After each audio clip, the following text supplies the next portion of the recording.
Good morning students, GVS school Bhainsli में आपका स्वागत है। संस्कृत में हमारे 2 अध्याय कंप्लीट हो गए हैं। आज हम अध्याय नंबर 3 को प्रारंभ करेंगे। अध्याय नंबर 3 है स्वावलंबनम। स्वावलंबन का मतलब होता है आत्मनिर्भरता। इसमें एक कहानी है। कृष्णमूर्ति ही श्रीकंठश्च मित्रे आसीत्। कृष्णमूर्ति और श्रीकंठ 2 मित्र थे। कृष्णमूर्ति और श्रीकंठ 2 मित्र थे। श्रीकंठस्य पिता समृद्धः आसीत्। श्रीकंठ का पिता धनवान था, धनी था। अतः तस्य भवने सर्वविद्यानि सुख साधनानि आसन्। इसलिए उसके भवन में सब प्रकार के सुख के साधन थे। श्रीकंठ थे, वो बहुत ही धनवान थे, इसलिए उसके घर में, उसके भवन में सारे सुख के साधन थे।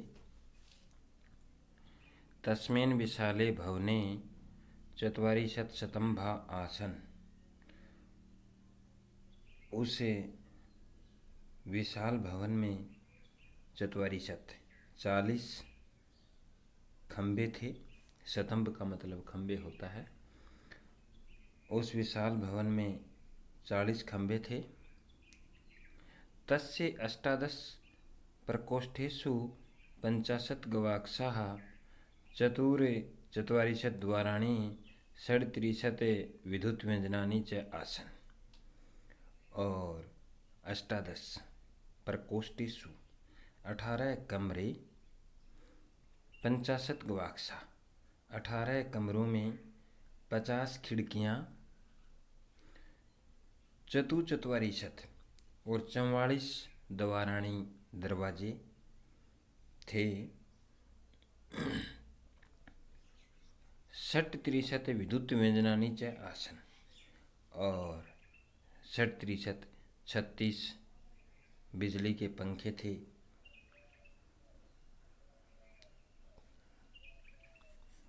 उसके भवन में 18 कमरों में 50 तो खिड़कियाँ थी और 44 द्वार थे, 36 पंखे थे। तत्र 10 सेवका निरंतरम कार्य कुर्वन्ति स्म। और उसके 10 नौकर हमेशा कार्य करते थे। परम कृष्णमूर्ते माता पिता च निर्धनो कृष्ण दंपति। परंतु कृष्णमूर्ति के माता पिता किसान दंपति थे, अर्थात निर्धन थे। श्रीकंठ तो बहुत अमीर था और कृष्णमूर्ति बहुत गरीब। कृष्णमूर्ति के माता पिता बहुत ही गरीब थे। तस्य गृहम् आडंबर विहीना संचार आसीत्। उनके रहने का घर या निवास स्थान दिखावे से रहित और सुंदर था। उनके पास इतना कुछ दिखाने के लिए नहीं था, लेकिन था वो अच्छा था।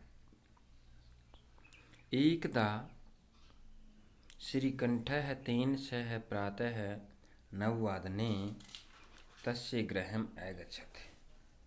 एक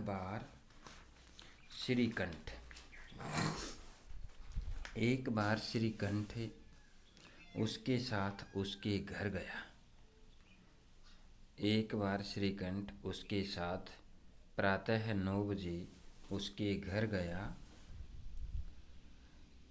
तत्र कृष्णमूर्ति ही तस्य माता पिता च सौशक्त्याः श्रीकंठस्य आतिथ्यम् अकुर्वन्। वहाँ कृष्णमूर्ति और उसके माता पिता ने अपनी शक्ति के अनुसार श्रीकंठ का अतिथि सत्कार किया। सौशक्त्या का मतलब होता है अपनी शक्ति के अनुसार, अर्थात खुद उन्होंने स्वयं उनका अतिथि सत्कार किया। एतद् दृष्ट्वा श्रीकंठः अकथयत्, मित्र, उसके घर में कोई भी नौकर नहीं था।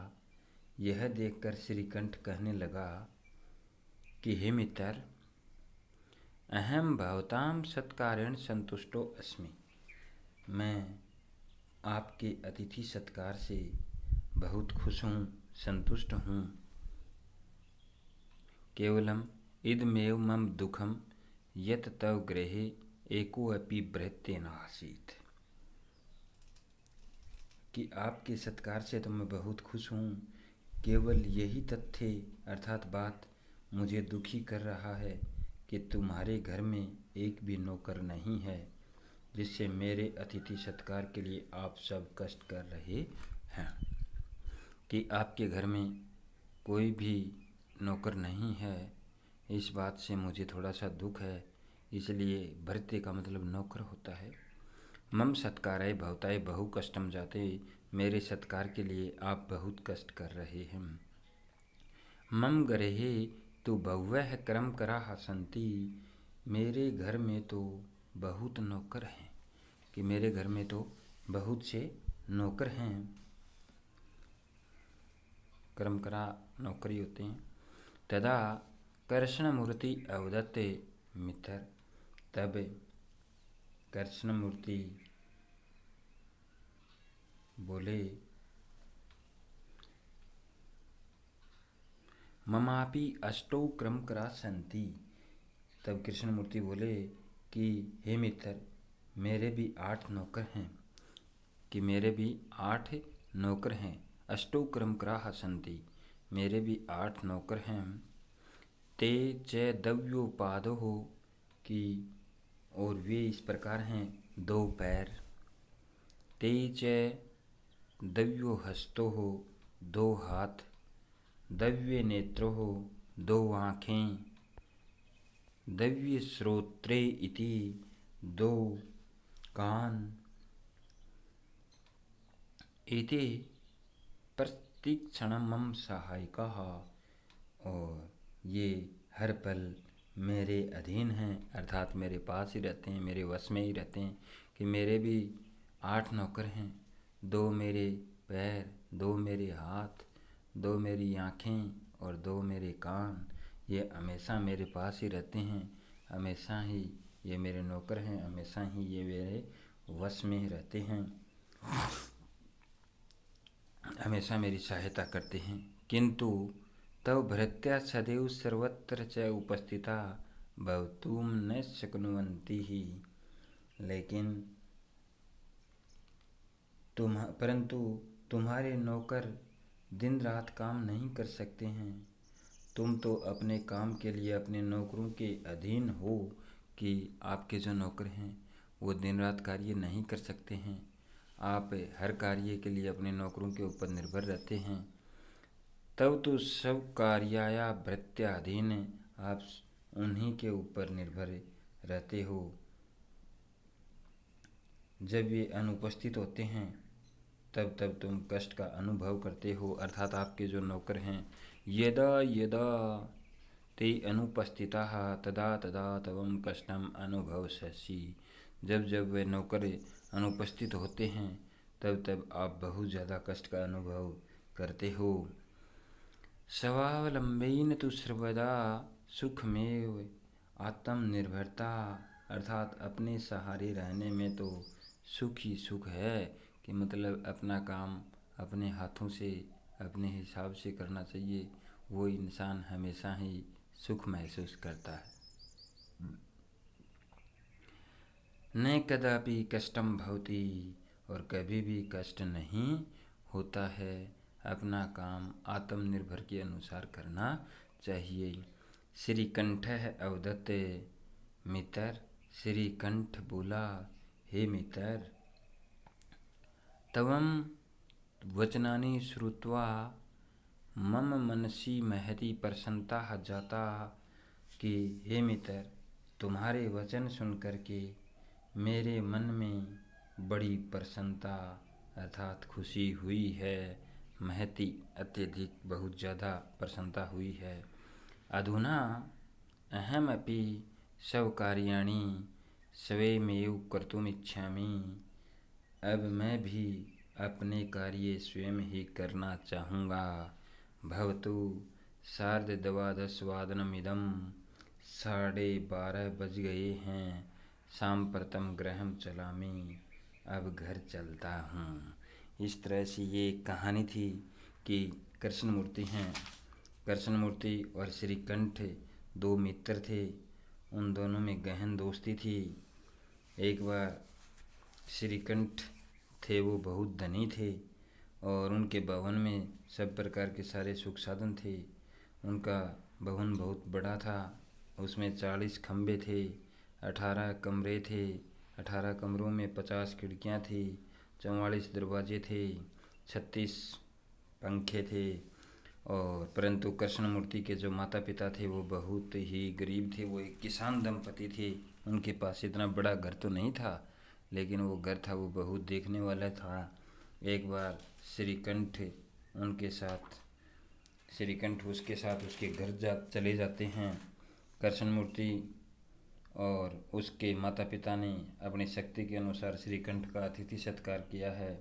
श्रीकंठ कहते हैं कि आपके कोई नौकर नहीं है, इसलिए मैं बहुत कष्ट, मतलब इसमें कि मेरे इसी बात की परेशानी है कि आपके कोई भी नौकर नहीं है, इसलिए आप मेरा जो अतिथि सत्कार कर रहे हैं उससे मुझे कष्ट हो रहा है। तो वो कहने लग गए, कृष्णमूर्ति बोला, अरे मित्र, मेरे भी 8 नौकर हैं, 2 मेरे हाथ, 2 मेरे पैर, 2 मेरी आँखें, 2 मेरे कान, ये हर पल मेरे वश में रहते हैं। आपके जो नौकर हैं ना, वो दिन रात काम नहीं करते हैं। एक दिन एक नौकर नहीं आता है तो आपका कोई भी कार्य पूरा नहीं हो पाता है। तब श्री कृष्ण बोले, हे मित्र, आपके वचनों को सुनकर के मुझे बहुत बड़ी खुशी हुई है। आज से मैं भी मेरे जो कार्य हैं वो स्वयं करूँगा। इस पाठ से हमें यही शिक्षा मिलती है कि हमें हमारा जो काम होता है उसको स्वयं करना चाहिए, किसी दूसरे के अधीन नहीं छोड़ना चाहिए। अब इस पाठ के शब्दार्थ देखते हैं। समृद्ध है, समृद्ध है का मतलब होता है धनी। चत्वारी शत, चत्वारी शत का मतलब होता है 40। अष्टादश 18 है। प्रकोष्ठेषु कमरों में, 50 50। गवाक्षा, गवाक्षा खिड़कियों को कहा गया है। चतुर्चत्वारी शत 44। चत्वारी शत, चतु का मतलब 4, चत्वारी शत का मतलब 40, 4 और 40 44। षड्त्रिशत 36। कर्षण दंपति किसान, कर्षक का मतलब किसान होता है, दंपति का मतलब पति और पत्नी, तो किसान पति पत्नी। आतिथ्यम, अतिथि सत्कार। कर्मक्रह, काम करने वाला। भवताम, आपके। भृत्य, नौकर या सेवक।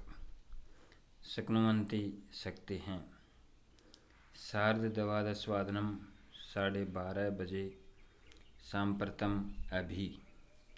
इस तरह से ये जो हमारे प्रश्न उत्तर हैं इनको हम कल हल करेंगे।